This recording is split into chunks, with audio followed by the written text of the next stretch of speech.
O, nagising ka na naman. Bago ka makipag-usap kahit kanino, punta ka uli dun sa walang nakakakita sa'yo. Manalangin ka uli. Panginoon, salamat po. Iniligtas mo kami sa magdamag. Maraming pwedeng mangyari sa magdamag eh. Sa ngayong umagang ito, nakikiusap po ako uli sa iyo. Ako po'y maghahanap buhay. Papasok sa eskwela ang aking mga anak. Maiiwang mag-isa ang aking asawa. Sana po, samahan mo kaming lahat saan man kami po maroon. Iligtas mo po kami sa masasamang tao. Iligtas mo kami sa mga panganib sa daan. Sana loobin mo, Ama, makasumpong kami ng biyaya sa iyong paningin sa maghapong ito.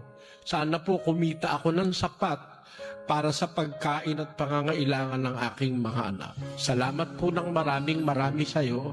Sa pangalan ng aming Panginoong Hesukristo. Amen. O, umalis ka na sa bahay. Huwag ka nang mag-alala. Bahala ang Diyos sa pamilya mo at sa iyo. Yan po ang pananalangin iniutos at itinuro ng ating Panginoon Jesucristo. Ito ang pinakamabuting pag-asa ng isang Kristiyano. Lagi tayong makikipag-usap sa Diyos sa pamamagitan ng panalangin at ang Diyos ang bahala sa pinakamabibigat nating problema sa buhay.